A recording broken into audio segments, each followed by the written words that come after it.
Hello students, कैसे हैं आप सभी। I hope each and everyone is doing absolutely good. This is your biology faculty Anuj Kumar. स्वागत करता हूं नए वीडियो में, जिसमें हम लोग डिफरेंट क्लासिफिकेशन सिस्टम के बारे में पढ़ने वाले हैं। ठीक है,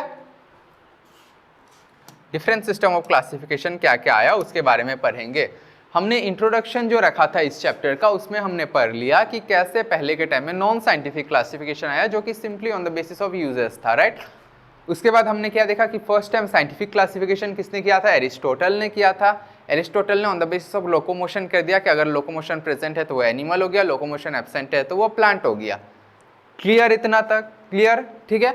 उसके बाद क्या हुआ कि उसने प्लांट को 3 पार्ट में तोड़ा, हर्ब, श्रब, ट्री, ठीक है। एनिमल को उसने 2 पार्ट में तोड़ा, इनाइमा, एनाइमा, क्लियर है। उसके बाद over the period of time अलग अलग क्लासिफिकेशन आता गया। फर्स्ट टाइम जो आया 2 किंगडम क्लासिफिकेशन आया, ठीक है। तो 2 किंगडम क्लासिफिकेशन क्या हुआ कि कैरोलस लिनियस भाई साहब ने हमारे दिया था 2 किंगडम क्लासिफिकेशन, ठीक है। 2 किंगडम क्लासिफिकेशन आया। 2 kingdom classification was given by Carolus Linnaeus, ठीक है। कैरोलस लिनियस ने क्या दिया आपका 2 किंगडम्स क्लासिफिकेशन दिया। अच्छा, एरिस्टोटल ने क्या टर्म यूज किया था, plant as well as animal. जो हमारे कैरोलस लिनियस थे, कैरोलस लिनियस ने जो टर्म यूज किया, उन्होंने टर्म यूज किया Plantae as well as Animalia. Clear है, इन्होंने क्या टर्म यूज किया था, प्लांटी और एनिमेलिया टर्म यूज किया था, ठीक है। इनका क्लासिफिकेशन का सिस्टम क्या था, देखो इनमें एक निमोनिक्स जो है वो याद करते हैं हम लोग। राम मनोहर लोहिया कॉलेज एक फेमस मेडिकल कॉलेज है, राम मनोहर लोहिया कॉलेज। आर से क्या हो जाता है, रेस्पॉन्स टू एक्सटर्नल स्टिम्युलस। देखो ये चीज तो हम लोग जानते हैं कि एक्सटर्नल स्टिमुलस जो है रेस्पॉन्स इसके प्रति प्लांट भी करते हैं, एनिमल भी करता है, पर ये अभी हमें पता है, राइट। उस टाइम पे उनको नहीं पता था, उन्हें क्या लगता था कि सिर्फ एनिमल ही क्या करते हैं, स्टिमुलस के अगेंस्ट रिस्पॉन्ड करेंगे, प्लांट नहीं करते हैं। हमें पता है वो चीज कि प्लांट भी करता है, पर उन्हें नहीं पता था। जैसे बहुत सारी चीज जो तुम्हें पता है तुम्हारे ग्रैंड पेरेंट्स को नहीं पता है, राइट।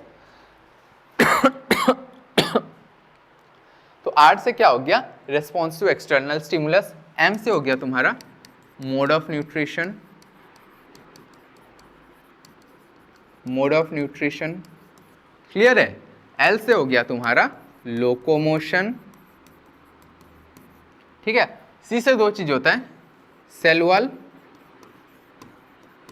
और तुम्हारा कॉन्ट्रैक्टाइल वैक्यूल। नोट्स करते चलो, cell wall as well as contractile vacuole, ठीक है। एक तरफ हम लोग लिख लेते हैं प्लांट्स, एक तरफ लिख लेते हैं animals. Response to external stimulus उनके अकॉर्डिंग, कैरोलस लिनियस के अकॉर्डिंग ये शो करते थे, प्लांट शो नहीं करते थे।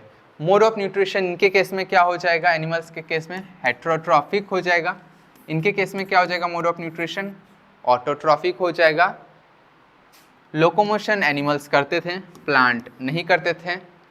सेल वॉल इसमें प्रेजेंट है, इसमें एब्सेंट है, क्लियर है। कॉन्ट्रैक्टाइल वैक्यूल इसमें प्रेजेंट है, इसमें एब्सेंट है, क्लियर। इतना इनका बेसिस क्या था, राम मनोहर लोहिया कॉलेज निमोनिक से याद करने का। Response to external stimulus, mode of nutrition, locomotion, cell wall, contractile vacuole, किसमें प्रेजेंट है किसमें एब्सेंट है आप वो देख लेना, ठीक है। हो गया 2 किंगडम क्लासिफिकेशन सिस्टम।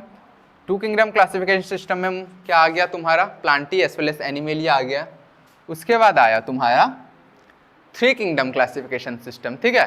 अब देखो क्या हुआ कि उन्होंने तो कर दिया, उन्होंने क्या किया था कि बहुत सारे ऐसे ऑर्गेनिज्म हैं जो कि plant as well as animal दोनों में ही फिट नहीं बैठ रहे थे। तो एक किंगडम लाया गया प्रोटिस्टा। प्रोटिस्टा का ऐसा कोई वेल डिफाइंड बाउंड्री नहीं है, कोई क्राइटेरिया नहीं है, जो दोनों में फिट नहीं बैठ रहे उनको आके यहाँ रख दो, जो कोई भी किंगडम में फिट नहीं बैठ रहे उसको प्रोटिस्टा में आके रख दिया गया। तो फर्स्ट टाइम 3 किंगडम क्लासिफिकेशन का डिस्कवरी किसने किया, प्रपोज्ड बाय अर्नस्ट हैकेल। 1866 में अर्नस्ट हैकेल ने 3 किंगडम क्लासिफिकेशन सिस्टम का क्लासिफिकेशन किया, प्रपोज किया। और इन्होंने क्या दिया, प्रोटिस्टा। इन्होंने क्या किंगडम दिया हमें, प्रोटिस्टा दिया, ठीक है। इनका कोई वेल डिफाइंड बाउंड्री नहीं होता है, ठीक है। इनका कोई भी ये सब पॉइंट पढ़ने का जरूरत नहीं है, ठीक है, जस्ट जान लो। इनका कोई वेल डिफाइंड बाउंड्री नहीं होता है, जो ऑर्गेनिज्म दोनों में फिट नहीं आ रहे थे वो इनमें लग के रख दिया गया। ये लैक ऑफ टिश्यू डिफरेंशिएशन, इनका क्या होता है, lack of tissue differentiation, lack of tissue differentiation, ठीक है। लैक ऑफ टिश्यू डिफरेंशिएशन का मतलब क्या होता है, देखो सपोज ये पर्टिकुलर टिश्यू का एक ओरिजिन है, इस पर्टिकुलर टिश्यू का एक ओरिजिन है, इस पर्टिकुलर टिश्यू का एक ओरिजिन है, इस पर्टिकुलर टिश्यू का एक ओरिजिन है, ठीक है। इन्होंने साथ में मिलके इस पर्टिकुलर सेल का, मैं टिश्यू बोल दिया, इस पर्टिकुलर सेल का अलग ओरिजिन है, इसका अलग, इसका अलग, इसका अलग। जब ये आपस में मिलके एक कॉमन फंक्शन कर रहे हैं तो हम लोग क्या बोलेंगे कि ये टिश्यू डिफरेंशिएशन शो कर रहे हैं। वहीं कुछ सेल, जैसे कि मान के चलो ये एक प्रकार के सेल है, ठीक है, ये एक प्रकार के सेल हो गए, ठीक है, ये एक प्रकार के सेल हो गए, ये एक प्रकार के सेल हो गए। तो इनका कोई आपस में, ये लोग आपस में मिलके कोई कॉमन फंक्शन नहीं कर रहे होते, ठीक है। तो इसलिए हम लोग क्या बोलते हैं कि ये lack of tissue differentiation show करता है प्रोटिस्टा में। क्लियर है, प्रोटिस्टा हो गया। उसके बाद आए आपका, देखो हम लोग ऐसे मोनेरा पहले पढ़ते, पर मोनेरा पहले डिस्कवर नहीं हुआ था, पहले क्या हो गया, प्रोटिस्टा हो गया, फिर मोनेरा आया। जैसे माइक्रोस्कोप का डेवलपमेंट होता गया वैसे वैसे क्या आ गया कि कुछ माइक्रोस्कोपिक पार्टिकल्स हमें, माइक्रोस्कोपिक ऑर्गेनिज्म हमें नजर आना स्टार्ट हो गया, ठीक है। तो जैसे जैसे डेवलपमेंट होता गया माइक्रोस्कोप का, तो नया किंगडम आया जिसको हम लोग बोलते हैं मोनेरा, जो कि प्रपोज्ड की इन्होंने किया था by Copeland in the year 1956। देखो 90s के दौर पे इलेक्ट्रॉन माइक्रोस्कोपी का डिस्कवरी बहुत अच्छे से होने लगा था, ठीक है। तो फर्स्ट टाइम इन्होंने क्या किया, किंगडम मोनेरा का इन्होंने, जैसे जैसे माइक्रोस्कोपी का डेवलपमेंट हो रहा था तो इन्होंने किंगडम मोनेरा का किया। क्लियर है, किंगडम मोनेरा में कौन आ जाएगा, सारा बैक्टीरिया, यूनिसेलुलर प्रोकैरियोट्स जितने भी होंगे, ऑल प्रोकैरियोट्स, बैक्टीरिया, साइनोबैक्टीरिया, ये सब क्या आ जाएगा, मोनेरा में आ जाएगा। क्लियर है इतना, क्लियर है इतना। उनके बाद क्या हुआ, इनके बाद जो था फिर आया तुम्हारा 5 किंगडम क्लासिफिकेशन, जो कि R.H. व्हिटेकर भाई साहब ने दिया था, साइंटिस्ट ने दिया था। तो इन्होंने क्या किया था, इन्होंने फंजाई का डिफरेंशिएशन किया था, ठीक है। अब उनका क्यों आया, क्योंकि ये किंगडम ऑफ क्लासिफिकेशन थे, ये काफ़ी हैफेजेड था, मतलब कोई क्राइटेरिया ऐसा कुछ था नहीं, मतलब किसी में किसी को डाल दिया, किसी में किसी को डाल दिया, यूनिसेलुलर मल्टीसेलुलर को एक साथ डाल दिया, प्रोकैरियोट्स यूकैरियोट्स को एक साथ डाल दिया, ऑटोट्रॉफ हेटेरोट्रॉफ को एक साथ डाल दिया। तो ऐसा कोई फिक्स क्राइटेरिया इन सब क्लासिफिकेशन का था नहीं, तो ये सब फेल हो गए। जिनके बाद आया हमारा 5 किंगडम क्लासिफिकेशन, जो कि हम लोग नेक्स्ट क्लास में पढ़ेंगे, नेक्स्ट वीडियो में। यहाँ तक क्लियर है, क्लियर है, चलो ठीक है। अगर यहाँ तक क्लियर है, आप पढ़ाई करते रहो, ऑल द वेरी बेस्ट। हम लोग जल्द मिलेंगे नए वीडियो में, जहाँ पे हम लोग 5 किंगडम क्लासिफिकेशन के बारे में पढ़ेंगे, ठीक है। चलो स्टूडेंट्स, बाय।